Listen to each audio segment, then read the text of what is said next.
Uma das pessoas que recebeu uma mensagem que falava, Eugênia dizia, com relação à invocação de tal ente querido desencarnado, mais sistemática nos últimos dias, e continuava com outros assuntos que foram confirmados. Mas a pessoa não se lembrou de ter invocado esse parente desencarnado.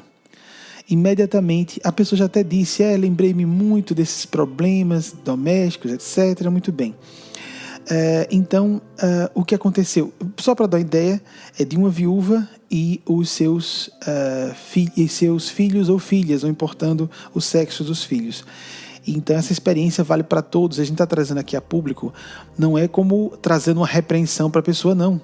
É uma dúvida para ser dirimida com todos. O que aconteceu não foi uma falha de filtragem que poderia ser considerada, né? Mas sim uma orientação sobre o que é invocar. Vamos imaginar que ao invés de telefonar para vocês, para um de vocês aqui presentes, deixa eu escolher uma pessoa. Vou ligar para a Lininha, que fez a leitura linda da mensagem Nossa Senhora recebida no último domingo.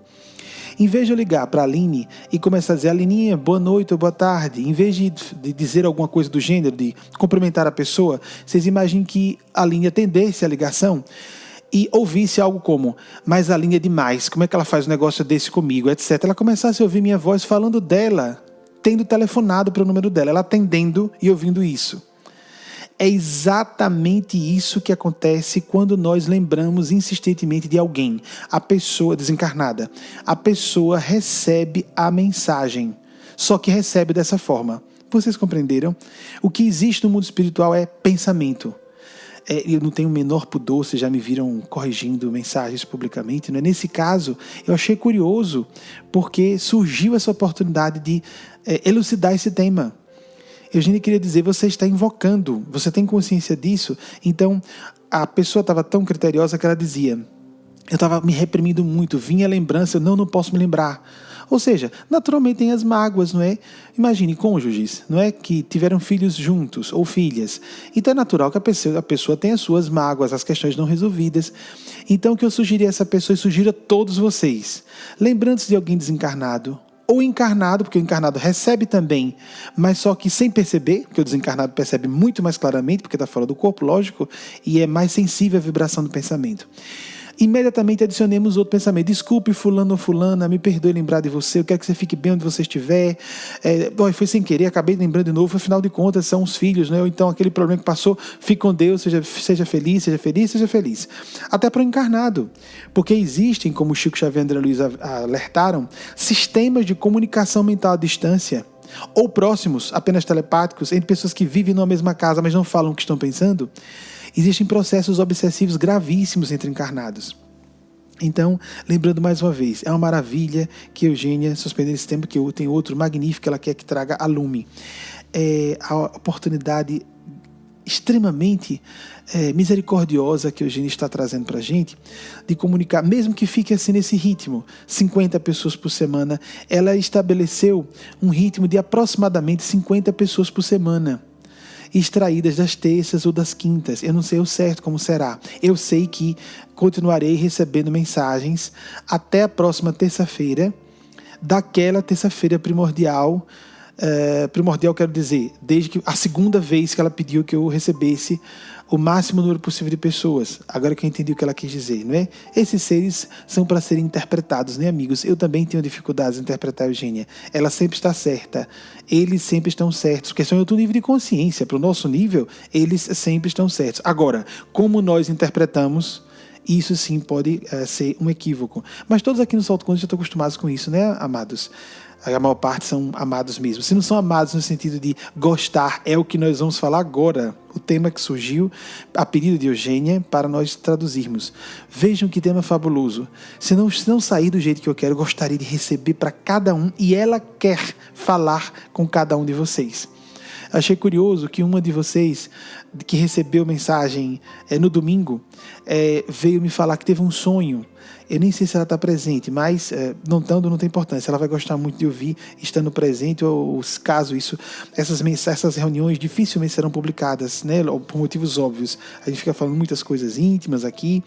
Então, uma de vocês se aproximou, teve contato comigo, pessoal, e disse... há 3 meses, mais ou menos, eu tive um sonho em que você estava fazendo uma palestra e Eugênia estava ao lado. E nesse momento, num certo momento, Eugênia começou a se dirigir a cada um pessoalmente. Ou seja, é de hoje, como a gente fala aqui em Sergipe, né? É de hoje que Eugênia queria falar com todos pessoalmente. Alguns estavam até captando antes. No entanto, só agora pôde ser concretizado. O tema de hoje é... Wagner, coloque o primeiro slide, por gentileza. Vocês sabem que eu fico aqui isolado na câmara mediúnica, nem esperava estar aqui isolado hoje, quando há necessidade para que eu consiga captar de forma mais apropriada e fiel o que eles querem que eu diga, ainda que por meio inspirativo, como é o caso agora. O sentimento por excelência, o amor e seus graus mais distinguíveis.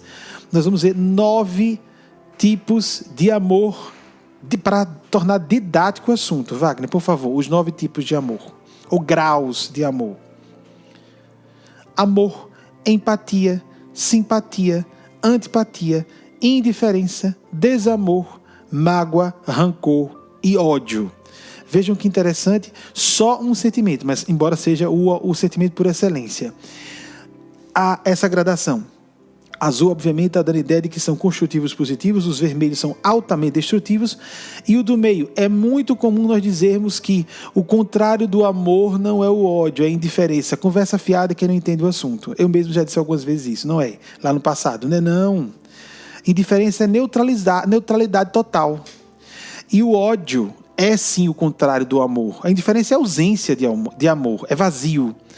E se alguém quiser considerar que o vazio é ausência de amor, mas não pode dizer contrário, porque em termos de matemática, vamos lembrar isso, as potências vetoriais, etc. Visualizar um gráfico, é o que a gente está fazendo mais ou menos. Então, Wagner, primeiro coloque a escala dos anjos. Vejam que interessante. Os anjos mesmo, os que não são mais seres humanos, eles sentem esses 4 primeiros tipos de amor. Depois nós vamos explicar o que é cada um nessa forma didática. A gente está simplificando muito, amigos, porque esse assunto, é claro, é muito subjetivo e inacessível a rigor para nós em nível humano de consciência. Muito curioso que nós percebamos o 4º item nos anjos. Alguém vai dizer, anjos sentem antipatia? Exatamente. Antipatia não é fazer careta de nojo, como a gente está imaginando. Mas imaginemos a repulsa, ou seja, a discordância e a rejeição que uma mente angelical, como Jesus com um chicote na mão, sente em relação ao que é do mal. Essas que são manifestações azuis, tão assim caracterizadas como graus simbolicamente azulados, indicam as forças do bem por excelência. Agora, Wagner, vejamos, por favor, a escala humana do amor. Olhem que curioso.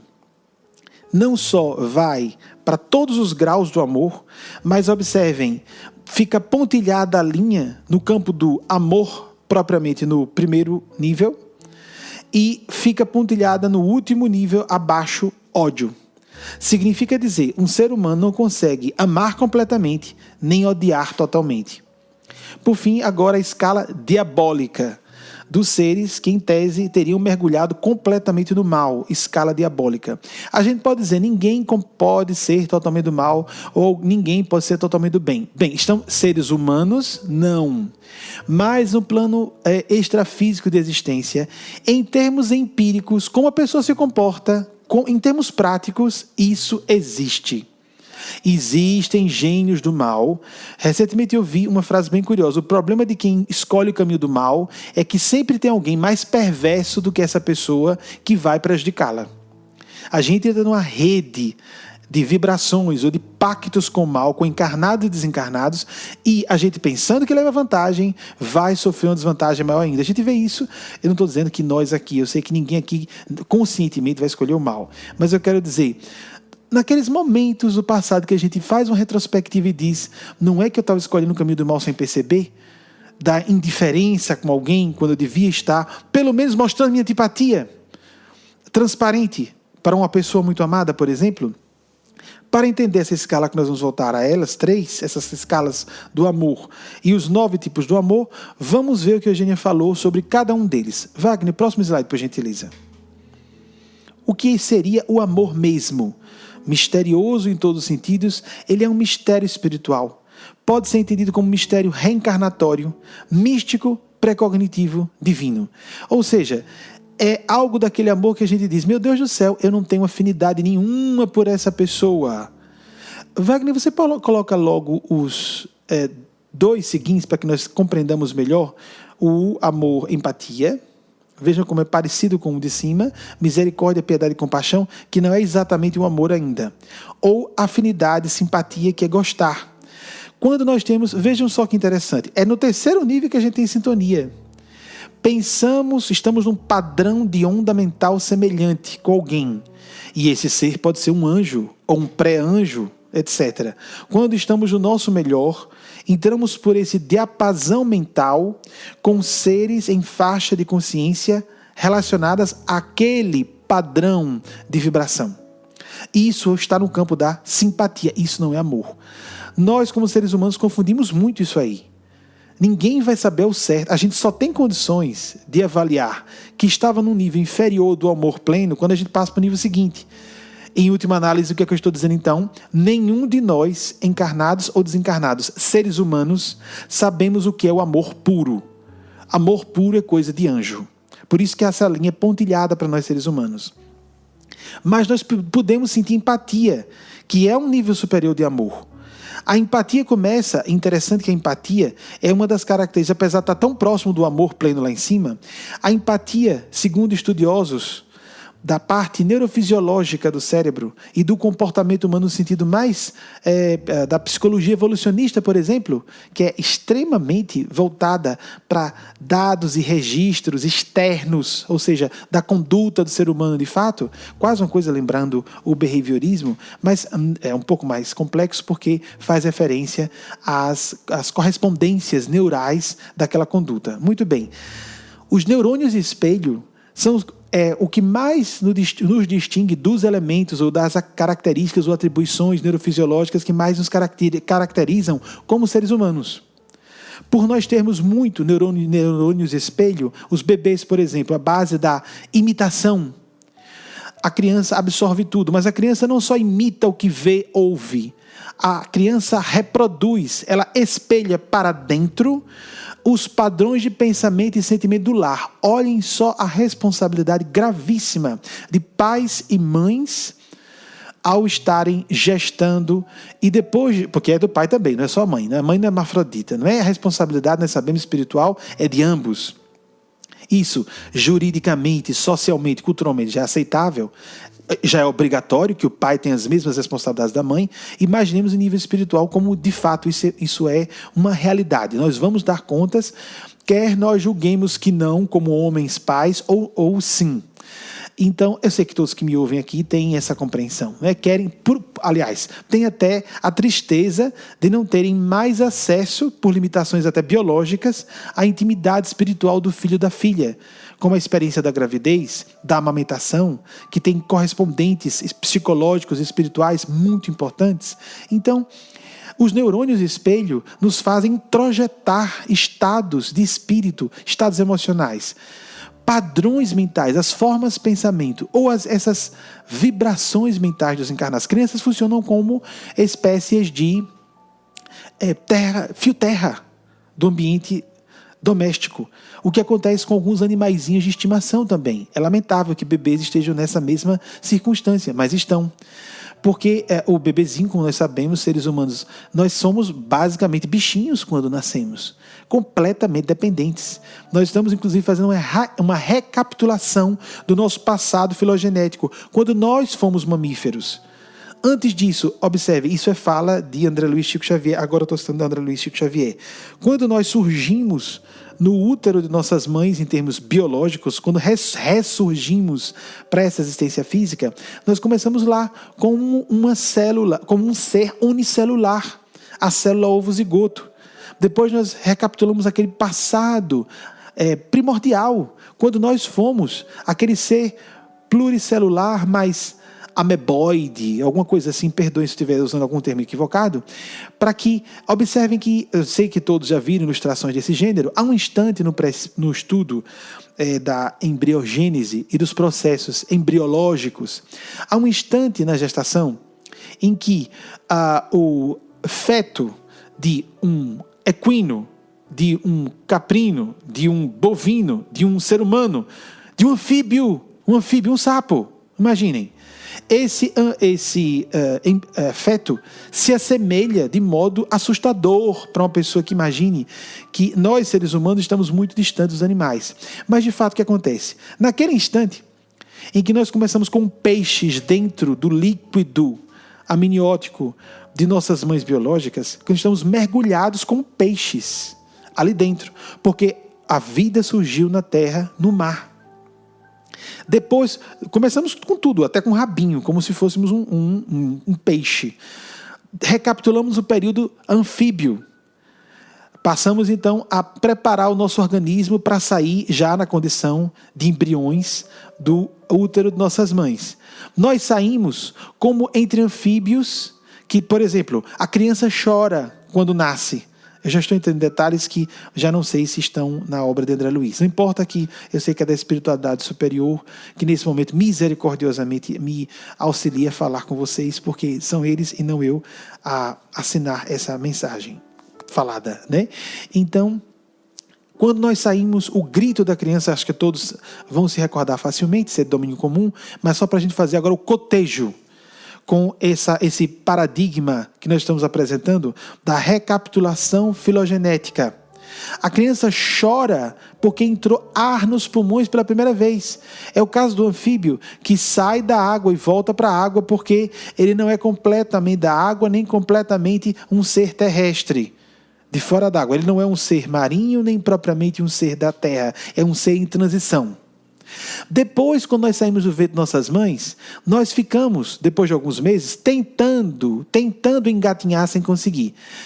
Quem já viu bebês, quem já pariu, etc., já sabe dessa fase em que a criança tenta engatinhar e não consegue. Ela tenta rastejar como um réptil. Nós todos já recapitulamos em questão de breves meses, é verdade, mas vejam que esforço heróico, que coisa fabulosa, miraculosa é uma reencarnação. A gente repassar um histórico evolucional de muitos milhões não, alguns bilhões de anos. Segundo André Luiz, 15 centenas de milhões de anos, 1 bilhão e 500 milhões de anos aproximadamente. Então, começamos a engatinhar répteis. Depois de um pouco tempo, a gente começa a ficar eréctil, começamos a ficar erécteis, ou seja, caminhar sobre bípedes. Começamos com dificuldade, a dar passinhos com dificuldade, e os pais fazem a maior festa, com aquele ser que começa a grunhir de forma primitiva os primeiros fonemas. O que é que nós estamos recapitulando nesse momento? Quando surgimos como os primeiros hominídeos, já estávamos sobre as duas pernas e tentávamos grunhir as primeiras palavras, o surgimento da linguagem humana. E, pois bem, então, até 14 anos aproximadamente, existem fases aí críticas, mas vamos imaginar dessa forma. De acordo com o grau de evolução do espírito, mais ele se sobrepõe a essa recapitulação ou menos. Mas de uma forma geral, principalmente para a média evolutiva da Terra, até os 14, 15 anos aproximadamente. Interessante que bate com a neurofisiologia, que diz que o cérebro fica pronto entre 15 e 16 a 17 anos, o cérebro atinge o tamanho máximo na caixa craniana. Ele cola a massa com praticamente, como se não tem aquelas entrâncias, aquelas reentrâncias das circunvoluções cerebrais, elas não aparecem num jovem, ou praticamente não aparecem num jovem de 16 para 17 anos. Essas reentrâncias vão aparecer na medida que a gente faz a neuroescultura cerebral com o desgaste do cérebro, que paradoxalmente vai ficando mais eficiente, porque nós desbastamos uma quantidade de neurônios que não são utilizados para que façamos conexões neuronais e fortaleçamos que usamos. E a inteligência, segundo estudiosos, está muito mais nas conexões neuronais do que nos neurônios em si. E hoje que a gente vê a rede da internet e as redes sociais e essa eclosão da crise dos movimentos populares, visivelmente propelido, se não causado quase, é uma das causas, no campo das etiologias desse fenômeno altamente complexo, que está deixando perplexos, embasbacados especialistas de diversas áreas, sem dúvida alguma das causas são as redes sociais, a rede de computadores da internet por detrás de tudo isso. Nós estamos facilitando a comunicação mental entre as pessoas através da tecnologia, já que nós não temos psiquismo desenvolvido para a comunicação mental, graças a Deus não temos nível moral para isso, então graças a Deus que não temos nível psíquico também. Fazendo uma pausa breve nesse assunto para introduzir parênteses importantes que vão servir para todos. Um casal me fez uma pergunta, eu não sei se está presente, mas vale para todos que estejam aqui, porque vários têm bebês ou podem receber esse tipo de pergunta. Atenção que isso pode ser controverso. Aceita quem o desejar, caso isso venha a ser publicado alhures adiante no tempo, ou seja, no Facebook ou no site, onde seja. Bem, é controverso, mas vejamos as razões, no sentido, vamos usar o bom senso como isso é, para verificar como isso é plausível e razoável. Ou seja, é provável que esteja certo. Para quem não acredita na autoridade espiritual de Eugênia, pode pelo menos avaliar o grau de plausibilidade dessa tese. Uma jovem mãe de pouco mais de 30 anos, por isso eu considero jovem, né? Apesar de não estar tão distante dessa idade, mas é uma jovem mãe com pouco mais de 30 anos.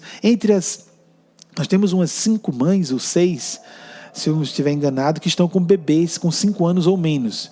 Na verdade, nós não temos em português isso, existe em português. Lu Dias, por favor, me corrija, se eu tiver, ou então Marconi à distância. Em inglês, Iris Souza estiver presente, né? Os que dominam mais, os que são professores de inglês ou que, como Marconi, Lu Vieira à distância, Solange, nos assistem, podem corrigir. Em inglês existe um conceito que não há em português, babyhood. Eu não estou preocupado, por favor, não estou querendo dizer da fonética, da pronúncia em si, mas o conceito. Nós não temos, e depois é que vem a childhood. É isso ou childhood? Acho que é childhood. Bem, desculpem qualquer coisa da pronúncia. Nós temos em inglês, então, nós não temos só infância. Aqui em português se chama primeira infância, segunda infância, ou a primeira infância tardia. Fica atrapalhado. Quem tem até 4 anos de idade é bebê. Até 4 anos é bebê. A gente perde um pouquinho a noção disso. Já está um rapazinho, está com 3 anos, está falando, está uma mocinha, não está não, é bebê. Até 4 anos é extremamente frágil, extremamente dependente, e segundo estudiosos, até 7 anos, uma criança, ou seja, até completar 8, uma criança não pode andar na rua sem estar de mãos dadas com os pais. Porque não tem noção para muita coisa, podem se perder, podem avançar da calçada para a rua, tanta coisa pode acontecer numa criança. Não por acaso, as linhas esotéricas, incluindo a espírita kardecista, respeitando todas elas, e nós confirmamos na nossa escola de pensamento esse dado, todas as escolas comentam que até 7 anos a criança não está completamente encarnada. 14, ela recapitula todo o seu passado histórico humano. Então, até 7 anos, nem sequer ela se encaixou, se é que pode-se dizer assim, encarnou completamente. Ela está semi-desencarnada ou semi-encarnada.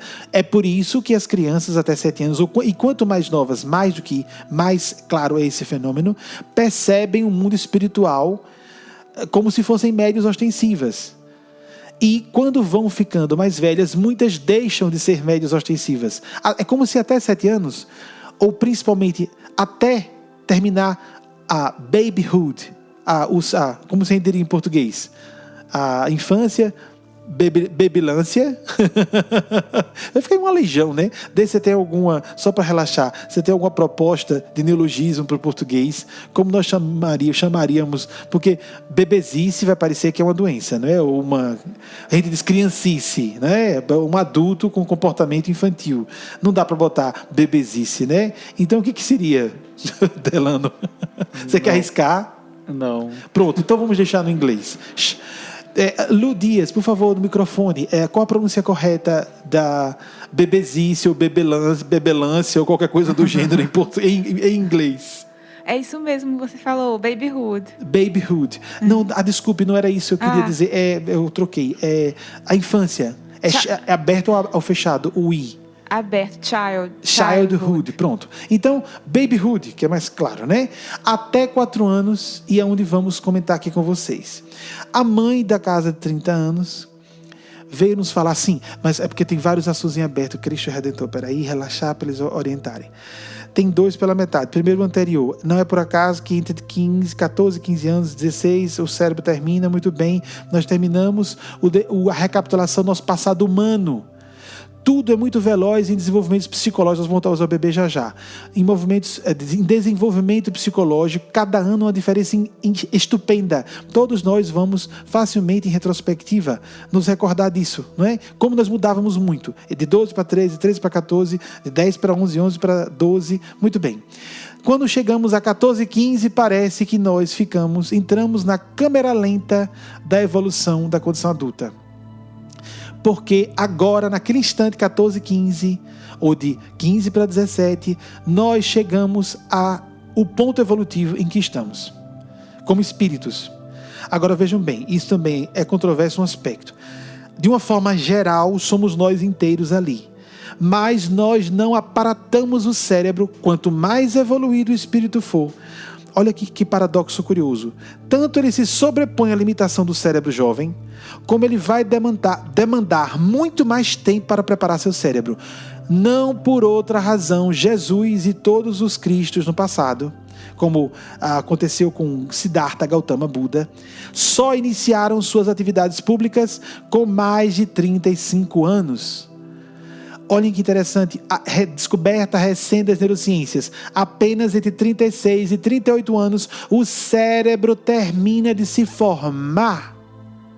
Querendo dizer que entre 16 e 36, ou entre 18 e 38, aproximadamente, nós vamos fazer a tal da neuroescultura, como se estivéssemos plasmando no cérebro quem somos realmente.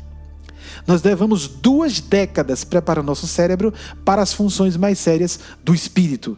Vejam que interessante das intuições dos grandes jurisconsultos do passado. Recomenda-se nos Estados Unidos que ninguém faça testamento antes dos 35 anos. Quando os médicos descobriram isso, talvez 10 anos no máximo, ou pouco mais, pouco menos, perdoe se eu estiver cometendo alguma falha de memória, eles disseram lá, os juristas já sabiam disso há mais tempo, nos recomendávamos que aguardássemos os 35 anos para fazermos o testamento. Mas os legisladores também, que, de certa forma, cumprem papéis próximos da jurisfilosofia, pelo menos de alguma forma, têm que consultar os jurisconsultos, etc. Estão trabalhando no campo do direito.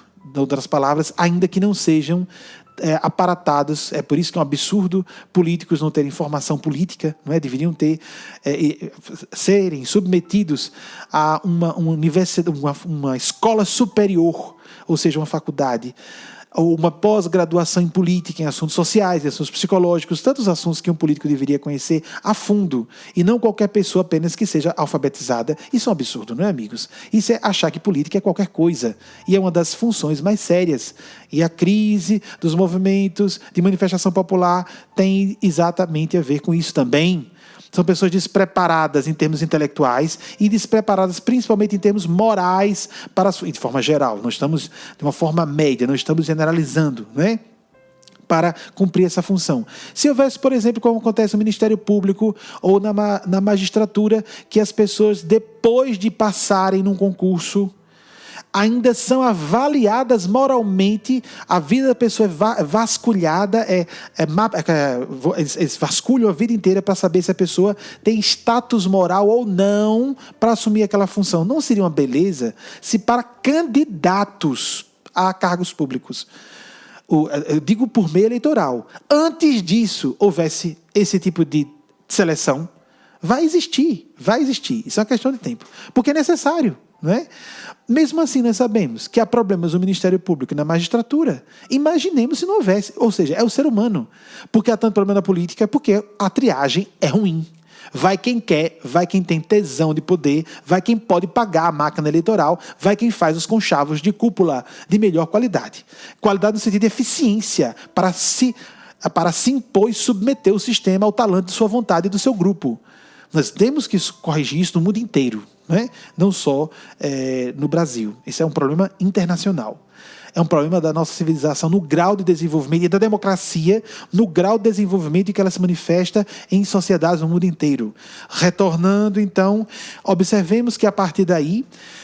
Bem, então, aos 36 para 38, quem hoje tem mais de essa idade aqui pode confirmar comigo, ou quem nos assiste à distância, no espaço ou no tempo.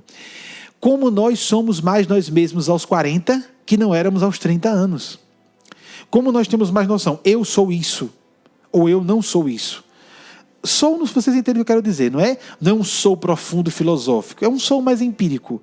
Eu conheço minhas características gerais e nós, como acreditamos no processo evolucional, agora, estruturalmente, como ser psíquico no espaço-tempo, agora, nessa minha época evolutiva, eu estruturalmente sou uma pessoa com tais ou quais características. Estou me empenhando em me melhorar, mas certas estruturas de meu psiquismo eu não vou conseguir modificar tão facilmente. Então a gente começa a fazer ajustes e fazer adaptações de nossa abordagem em relação a certos defeitos para que eles tenham resultados construtivos. Porque nós teremos características que parecem negativas no primeiro exame, mas que nos seus efeitos podem ser investidos de um tal modo que sejam construtivos esses defeitos ou essas características. Por isso Jesus diz, conhece a árvore pelos frutos. E nós podemos fazer com que qualquer característica nossa seja transformada, por mais negativa que em princípio pareça, ser transformada em uma atitude que seja edificante, que nos agregue valores positivos. Não só nós mesmos, mas avaliando pelo espelho das relações sociais, por pessoas direta ou indiretamente relacionadas à nossa pessoa, que sofrem o efeito dessa característica que nós estamos investindo de uma certa forma. Só para lembrar, o poder de persuasão de Hitler é ou não é uma característica positiva, aplicada para uma função diabólica. E a agressividade de uma pessoa, como por exemplo... Gandhi durante a maior parte de sua vida. Aproveitar que eu já apresentei um lado de crítica ao aspecto final que ele exigia da multidão que o Paquistão não se separasse da Índia. Mas e até lá? Quando ele libertou a Índia do jugo britânico? Não foi uma aplicação altamente louvável de sua agressividade, de sua arrogância, o ego bem colocado para o bem? Sem dúvida alguma. Políticos não são pessoas humildes. Nem precisam, nem devem ser, porque se forem muito humildes, saem da política e vão para outra função. E não significa dizer que quem está fora da política seja humilde, não é? Eu estou querendo dizer, humildade é como amor. Nós teríamos uma escala semelhante. Humildade plena fica para anjos. Nós vamos tentar ser lúcidos, tentar nos ver como nós realmente somos em defeitos e qualidades e avaliar com o máximo possível de critério isento, que é um desafio sempre para todos nós nunca teremos total imparcialidade, os magistrados que o digam que tem que trabalhar com isso, mas nós fazemos julgamentos a toda hora, de nós mesmos e de terceiros, não é aquela condenação que Jesus diz, não julgueis para não ser julgados, não. Aquilo que Jesus diz, não julgueis para não ser julgados, é condenação, essa pessoa não presta, essa pessoa não ajuda. Isso é outra coisa. Eu odeio essa pessoa para sempre, nunca vou perdoar. Isso é outra coisa. Análise, esse julgamento que eu estou falando, juízo de valor, são análises que nós fazemos de nós mesmos e de terceiros. E isso nós fazemos a toda hora. Quer percebamos ou não. Porque se não percebermos, é pior. Vamos fazer inconscientemente. Vamos ficar no campo dos preconceitos. Como disse Maria Santíssima, amor sem o fio da razão vai virar pieguismo, que é o ter pena, mamãezinha com pena do filhinho, bota o filhinho. Por exemplo, uma senhora do salto quântico colocou um filho, em 97 ela me procurou, ela dormia com o filho até os 9 anos de idade na mesma cama. Eu disse a ela, você faça isso para ontem, você está destruindo a cabeça do seu filho, a cabeça e o coração. Se ele se tornar homossexual, como psicanalistas retrógrados dizem, é o efeito mais positivo. Provavelmente será muito pior. De fato, hoje esse rapaz é um adulto e está profundamente perturbado. Então, muito amor pode virar um mimo e pode virar uma tirania, uma destruição da cabeça da pessoa. Como disseram vários autores, amigos, eu posso falar isso à vontade, porque eu li autores de psicologia, de psiquiatria e de psicanálise, ou autores espiritualistas que tiveram seus filhos biológicos. Então, se alguém disser, você não tem seu filho para saber, essa crítica é válida, desde que não se esqueça que eu estou falando em nome de outros autores também. Desde que não se esqueçam que eu também já tive filhos em outras vidas. Mas vamos considerar só, os autores encarnados que têm filhos. Eles falam uma coisa curiosa. Os pais sofrem a tentação para voltar ao bebê agora. Sobre o assunto da babyhood. Os pais sofrem uma grande tentação, principalmente as mães. A mãe é uma deusa para o seu bebê. Nós experimentamos a vivência do amor incondicional. O bebê olha para a mãe é tudo para ele. O peito e tudo que a circunda. E o circunda, como já disse, né? A gente pode entrar num barato. No vício de se sentir tão importante para alguém. E a tentação de manipular a pessoa daí por diante para que sempre a pessoa veja alguém assim. O que é que inconsciente? Claro que uma mãe não vai fazer isso conscientemente. O que é que essa mãe que destruiu a cabeça do seu filho queria? Ser uma deusa para sempre. E o que aconteceu, amigos, enquanto esse menino se perturbava, hoje ela é um demônio para ele.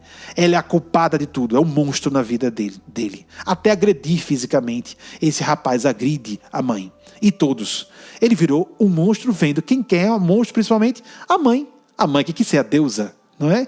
Então, será que isso é consciente? Claro que não, amigos. Ninguém vai pensar isso conscientemente. Quem pensa está com distúrbio de caráter, não é distúrbio psicológico. Isso é no nível inconsciente mesmo. Ai de nós se não aceitássemos o inconsciente. A gente ia se botar logo no esgoto. Né? Muitos de nós diriam, vou botar no aparelho sanitário da descarga. Para quem tem um pouco de lucidez. Nós vamos até 9h45 para compensar o tempo em que começamos. Desculpem se ficar excessivo para alguns de vocês, encerramos os raciocínios e esse estudo de Eugênia. O que essa mãe jovem na casa de 30 anos nos perguntou? Ela, com uma criancinha, portanto, um bebê abaixo de 4 anos, perguntou se deveria a criança tomar passes ou não. Minha resposta, não. Quem tem menos de 4 anos não deve receber passes nem reiki. Eu sei que isso é polêmico, mas vamos explicar. A criancinha até 4 anos o bebê está extremamente frágil, muito vulnerável. Não só o sistema imunológico, por isso que o bebê precisa do leite materno para desenvolver uma imunologia melhor, absorvendo um pouco do sistema imunológico da mãe por meio do leite materno. Isso todo mundo já conhece no plano físico. Mas no plano psíquico e espiritual, idem. O espírito está em processo de perturbação parcial. E psiquicamente, idem. Nós ficamos perturbados no processo de reencarnação. O contrário que acontece com a pessoa do bem e mais lúcida durante a desencarnação. Nós começamos a ficar mais lúcidos quando saímos do corpo. Mas mergulhar na matéria é um pesadelo. Nós vamos mergulhar nosso cérebro num cérebro virgem de um bebê. Um cérebro sem nenhuma informação. É trágico. Vocês imaginam que seja isso? Nós vamos recomeçar do zero, zerar. É uma bênção extraordinária e é algo assustador para muitos espíritos. É muito melhor desencarnar do que reencarnar, para quem tem juízo, um pouquinho de juízo, não é? Muito bem. Há um chororô e, ao mesmo tempo, votos de fé e de esperança para quem vai reencarnar, como se fosse um velório. Só não há o velório como há aqui entre nós encarnados, porque eles têm consciência que aquilo é bom para todos. Nós encarnados ficamos desesperados muitas vezes porque não temos a menor ciência de que se aquela pessoa do bem a gente tem que fazer uma festa. Meu Deus, saiu desse carrego aqui, não é? Vai se libertar e se tornar ela mesma mais plenamente, sem o jugo do corpo e a prisão do cérebro.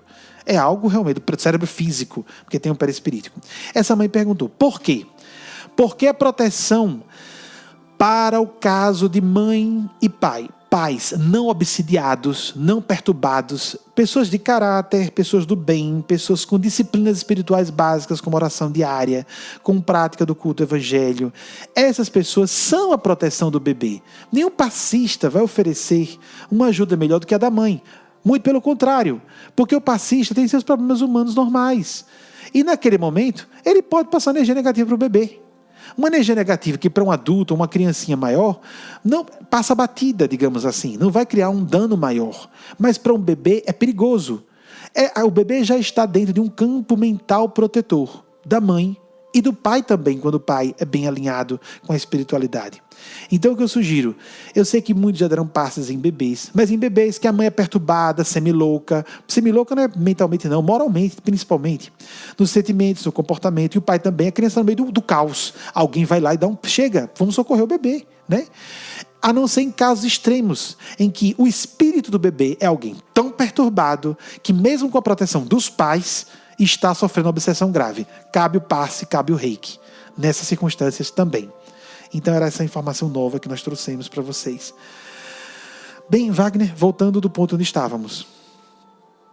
Vamos tentar ser um pouco mais rápidos. Os anjos gostam ou desgostam, têm antipatia. Pode colocar o quarto, por favor, Wagner?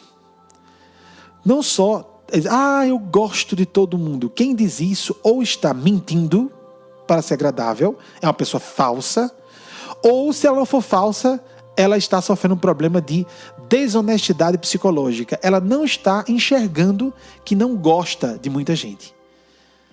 É natural que a gente não goste de pessoas que não têm padrão de comportamento, de valores que sejam os nossos.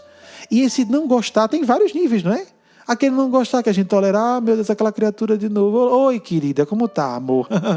Não é?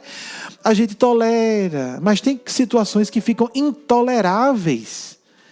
E a gente não gosta, e como a gente reage, o grau de educação, de civilidade que a gente tem, aí onde está a espiritualidade? Como nós reagimos à antipatia. Imaginemos a antipatia que Maria Santíssima sentia pelos crucificadores de Nosso Senhor Jesus. Esse é o exemplo máximo. Ela rejeitava tudo aquilo que estava acontecendo, amando aquelas pessoas. O amor, que é um mistério espiritual completo. Não é aquela coisa, eu não sei porque eu amo. Aí a gente vai logo erotizar tudo, né? Eu amo, ele é criminoso, ele matou, mas eu amo mesmo assim. E no fundo é uma arrogância enorme. Eu tenho um amor maior do que outras mulheres, eu sou mais especial que as outras, por isso eu amo esse cara quando outras desistiriam. Tem muito barato, no pior sentido, muita arrogância e muito desequilíbrio moral em pessoas que se sentem santas ou especiais. A pessoa não diz, não, eu não sou uma pessoa, não, eu não sou ninguém. Para ela e para os outros ela diz isso, mas por dentro se sente especialíssima. E a atitude vai revelar. Então, não é esse tipo de amor que é uma loucura. Aquele princípio, aquele distúrbio que foi qualificado como o distúrbio das mulheres que muito amam, não tem nada a ver com esse amor aí. É um mistério espiritual, por exemplo, para pessoas que dizem, eu não tenho nenhum traço masoquista, eu não tenho nenhum traço de aceitar essa perversidade dessa pessoa e eu quero muito bem essa pessoa e me sinto responsável por ela. É assim que a gente, como ser humano, sente o amor. E os pais e as mães aqui presentes, vamos usar de novo o referencial de pais e mães, que é o melhor que a gente tem de amor humano. É quando há o sentimento de paternidade e maternidade, começando pela biológica, ou as biológicas. Vamos colocar entre hífen, paternidade, hífen, maternidade. Esse fenômeno de amor humano que Deus nos concedeu para a gente exercitar a divindade, utilizando até os instintos do corpo para que a gente ame incondicionalmente alguém. Mas depois esses instintos podem se elastecer. Então, pessoas muito maternais e paternais, que desenvolvem isso, inclusive com seus filhos biológicos, começam a sentir, não exatamente a mesma coisa, mas algo parecido por outras pessoas. Os anjos sentem isso por todas as criaturas, não só seres humanos. Aí lembremos de São Francisco de Assis, irmão Sol, irmã Lua, todas as crianças, todas as pessoas adultas, os perversos. Maria Santíssima é a protetora mor dos criminosos. Ela tem um amor, piedade e um amor divinal por todos, inclusive os perversos. Então, por exemplo, como uma pessoa que eu ouvi dizer de outra, uma para outra, eu detesto você e eu amo você. Eu detesto pessoas com seu perfil de pirraça, de maldade, de frieza, de indiferença, de psicopatia. A indiferença pode ser expressão de psicopatia. Mas eu amo você, ou seja, me sinto responsável. Um pai e uma mãe não diz isso? Seu canalha. Ou sua bandida. Mas eu sou sua mãe, eu sou seu pai. E vou dizer isso na sua lata. Quer você goste, quer não. Quer você me abomine ou não. Quer você me veja como um monstro ou não. É meu dever e vou cumprir até o fim. Os pais e as mães responsáveis não são assim? Os professores não devem ser assim? Então, voltando, Wagner, agora o item indiferença. Eu estou já misturando como se manifesta. E interessante que simpatia e antipatia existem em todos. Vocês vejam depois, quando eu pedi para colocar por fim, que as 3 escalas se confundem nesse ponto. Elas coincidem no ponto da simpatia e antipatia. Porque, vocês já viram no narcotráfico, no crime organizado, aquele afeto caloroso, aquele gostar intenso, passional, meu camarada, às vezes mais camaradagem e lealdade no crime organizado que entre as relações humanas normais. O que é um alerta para que tenhamos vergonha da nossa falta de amizade com as pessoas.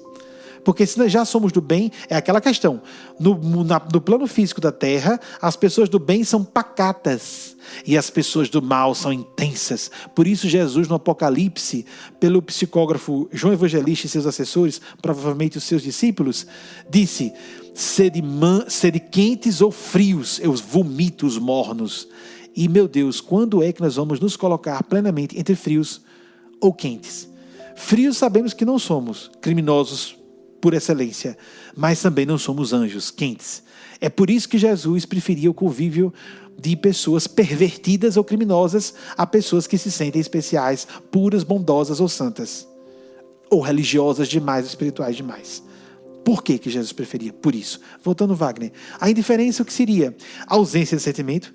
Ou por não haver motivos de simpatia e antipatia, não sinto nada para essa pessoa. Nossa, tem tanta raiva, não sinto nada. O político lá roubou, sequestrou, matou, tá certo, bota na cadeia. E a gente não está nem aí. Não é? O não fazer caso nenhum em relação à pessoa. Ou por haver psicopatia, que hoje está sendo mais chamada de sociopatia. Sociopatas, não necessariamente violentos, compõem 1% da população. É muita gente, amigos. É muita gente, percentualmente falando. 3% da população é antissocial. E 1/3 desses antissociais, 1%, são psicopatas. A questão é que os psicopatas, em sua maior parte, não são violentos. Porque é uma questão lógica. Eles são muito lógicos. Eles sabem que a violência não leva a lugar nenhum. Não tem sentimentos. Então são pessoas geralmente muito educadas, muito inteligentes. E passam por boas em muito lugar. Elas aprendem a agir socialmente. Nós estamos convivendo com psicopatas sem nos darmos conta. Um psicopata, para dar uma característica que bem mostre como estão na fronteira do diabólico e do humano, não tem sentimento de culpa. Ele só tem raiva, desejo de vingança, busca de poder. É assim que pensa um psicopata. Olhem que interessante. Isso existe nos seres humanos normais. Se isso existe demais em nós, esse conjunto de características que eu apresentei, fiquemos atentos. Podemos estar na fronteira da psicopatia. Passando, Wagner, por favor, acelerando por causa do horário. Pode colocar os 4 seguintes. Desamor, que é diferente. Pode colocar todos de uma vez, Wagner. Mágoa. E, por fim, os 2 últimos, rancor. E, por fim, o ódio. Vejam que interessante. Vamos, sem ficar curiosos com o adiante, para a gente entender um a um. A perversidade cotidiana. A pessoa não ama. Alguém está feliz. Aí alguém solta uma piadinha. Já viram isso? Quantos de nós não já fizemos isso na adolescência? Aí então alguém está rindo. Ou ainda hoje fazemos. Quem sabe, não é? Alguém está feliz e aí a gente solta um assunto desagradável. Nem sei por que eu lembrei desse assunto agora. Porque a gente se acha uma pessoa boa, né? E não percebe que trouxe um assunto inconveniente para que a pessoa pare de sorrir. Está incomodando a felicidade dela. A gente não gosta da pessoa, mas também não deixa ninguém... Não tem amor, mas também não quero que ela fique feliz, não. As perversidades do dia a dia, as piadas de mau gosto, as brincadeiras de baixo calão, aquelas que ferem, aquelas que são feitas para magoar, com a intenção de ferir. Isso é arroz de festa em relacionamentos humanos de todas as naturezas na Terra. Lamentavelmente, o desamor é extremamente comum. A pessoa não nos fez mal nenhum. Apenas nós não queremos o bem para ela. Não é horrível isso? Então, vigiemos a nossa atitude, o nosso comportamento com as pessoas. Porque quanto eu fico feliz com a felicidade dos outros, principalmente na área onde eu gostaria de ser feliz e não consigo. É aí onde está a bondade. Ter pena de quem a gente considera inferior, ou coitadinho está sem nada, ou pobrezinha está numa situação ruim. Isso é fácil e às vezes é uma manifestação de orgulho. Como eu sou especial, como muito bem, numa das melhores interpretações de cinema até hoje, de Nero, isso não sabe se é histórico ou não, que guardava suas lágrimas, sua enorme sensibilidade. Nero se sentia uma pessoa extremamente sensível, não é? Então tem pessoas que choram, não é? Vendo a criancinha pobre à distância. Então, como disse uma pessoa uma vez para mim, que era perversa exatamente assim, aquela pessoa parece que meteu o dedo no olho para ver se chora. Porque eu sou tão sensível, tão sensível. Será que a gente é tão sensível assim? Vamos ver pelas atitudes. Alguns vão ter essa atitude. Não estou dizendo que a pessoa precisa viver a caridade como as pessoas imaginam, porque essa caridade é uma manifestação externa sem nenhuma correspondência interna. Temos que viver o amor na relação doméstica íntima, na relação no trabalho, na vida espiritual também, no meio religioso que a pessoa viva ou que se assemelha a religioso como que nós estamos. A mágoa ou ressentimento é o pequeno amor que nós tínhamos ou temos por todas as pessoas, pouco amor, que foi ferido, esse amor, ou se deixou ferir, que basicamente é isso. A gente sempre põe a culpa no outro, claro, né? Esgotando-se. E esse amor esgotado, mas presente, vira aquele estado de olhar para a pessoa com desdém, olhar para a pessoa e lembrar-se do que ela fez, olhar para a pessoa e não perdoar jamais. É um amor pequeno, interessante, não é? O rancor vai adiante. A mágoa que se faz mais agressiva e ativa, em vez de só ficar guardando para dentro, às vezes nem se manifesta verbalmente como a mágoa. A mágoa muitas vezes não é articulada, não se fala o que está às vezes pensando ou sentindo. Às vezes a pessoa nega para si, vai para o inconsciente, vira um câncer, por exemplo, vira uma crise depressiva, vira uma artrite, reumatoide, etc. Então, voltando, desculpem qualquer falha vernacular nas especialidades de vocês. Fica mais agressiva e ativa o amor que depois de exaurir-se, além de esgotar-se, enlouqueceu. Porque além de o amor ser pouco, o problema está no pouco amor. Agora eu ataco a pessoa. Eu estou rancoroso, rancorosa. A pessoa diz alguma coisa, eu devolvo com 3 pedradas, porque eu estou cheio de rancor, por ela mesma ou por terceiros. Por fim, o ódio.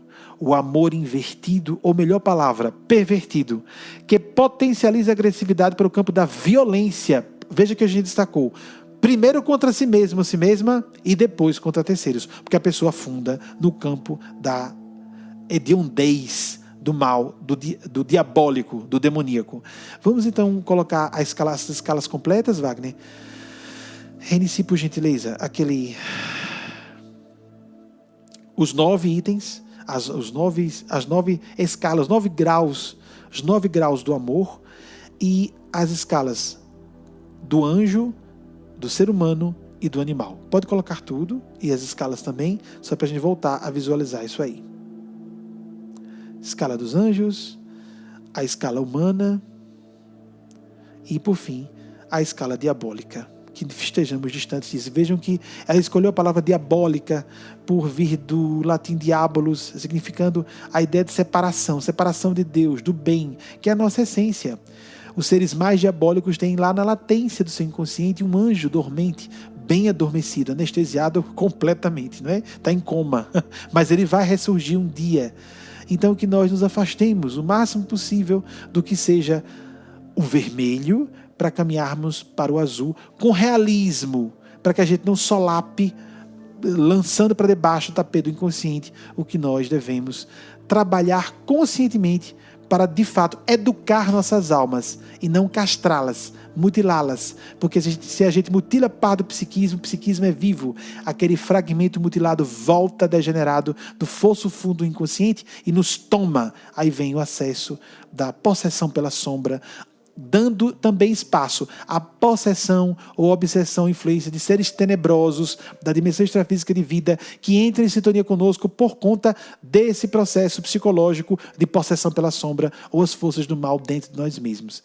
Vivemos então numa corda bamba, então fiquemos atentos para poder trabalharmos o nosso melhor, focando o nosso melhor, mas para isso, primeiro enxergando onde estão os nossos campos minados. Observando muito os efeitos construtivos, os efeitos para o bem. Não é? Veja que não aparece aí. Agressividade, ira. Vocês não estão vendo isso? Não está aí. Não está aí.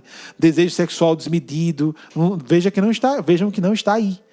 Porque nós temos que partir para o campo das raízes espirituais. É isso que vai definir. Dentro ou fora do sexo, uma pessoa pode ser diabólica, sem nenhum desejo sexual e sem agressividade. Ela destila o fel da maldade, sem se alterar. Você se lembra da voz mansa de Bin Laden? Vocês sabem de quantas pessoas assexuadas são diabólicas? Lembra da história dos conventos, dos monastérios? Ou porque não eram celibatárias mesmo, ou porque eram assexuadas de fato. A ausência de libido ou de agressividade não tem nada a ver com a ausência de força do bem em nós mesmos. Magnífico esse estudo, Eugênia, né? Ela está... Eu vou pedir uma salva de palmas para a Eugênia, que nos passou isso.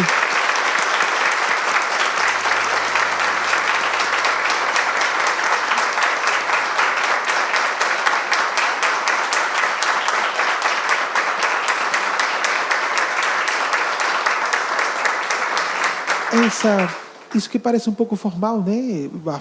Posso falar porque sou averso a formalidades. A salva de palmas é uma forma de a gente demonstrar gratidão coletivamente, não é? Como se todos estivéssemos obrigado, Eugênia, por trazer para nós isso, não é? E como nós crescemos estudando, isso deve ser publicado, né? Porque isso é uma peça, uma pérola que nós não podemos, pode beneficiar muito mais pessoas. Esse estudo não pode ficar preso para nós. A manifestação do plano esclarecedor de consciência, que está acima do nosso nível médio da Terra, é para todos, né? Para o maior número possível de pessoas. Nós devemos publicar esse material na íntegra, retirando aspectos mais pessoais, querendo dizer, ou do grupo, mais particulares do grupo, do início dessa nossa reunião. Um beijo no coração de todos, que Nossa Senhora e Nosso Senhor nos abençoem, e nós não sabemos se as pessoas, se serão pessoas repetindo da quinta ou da terça, que serão selecionadas para aproximadamente 50 a 60 pessoas por semana que receberão mensagens pessoais. Nós não sabemos. Eugênia sai pensando as pessoas ao modo dela, no ritmo de psicografias que ela estabelece dentro das minhas rotinas diárias. Não posso definir o que seja, mas as pessoas que receberem vão receber a mensagem, não como nós dissemos originalmente, aqui mesmo, na terça, na quinta. Não vai ser necessário. A pessoa pode falar comigo por e-mail. Quando houver alguma dúvida, nós vamos mandar sempre pelo correio eletrônico da pessoa, e a pessoa então faz a avaliação dos dados eventuais que eu desconheça, e todas elas têm, as 49 que recebi de Eugênia tinham dados de fato que eu desconhecia, e muitos que contrariavam minha memória e o que eu conheço da pessoa, que seria pouco plausível eu esperar aquilo da pessoa. Ou seja, é ela mesma, não é? É uma misericórdia. Nós não precisaríamos estar recebendo essas mensagens. Isso é um mimo do céu para que nós tenhamos a fé viva. Percebamos Eugênia como uma pessoa em nossas vidas, uma pessoa superior, uma mestra, uma mãe coletiva, um ser pré-búdico, pré-crístico, que está nos salvando, nos ajudando a que nós nos salvemos para Deus, porque tem que haver nossa escolha. Um beijo no coração de todos, seu irmão do Espírito com as mesmas limitações de todos, mas talvez apenas mais velho espiritualmente e por isso com mais responsabilidades. Benjamin.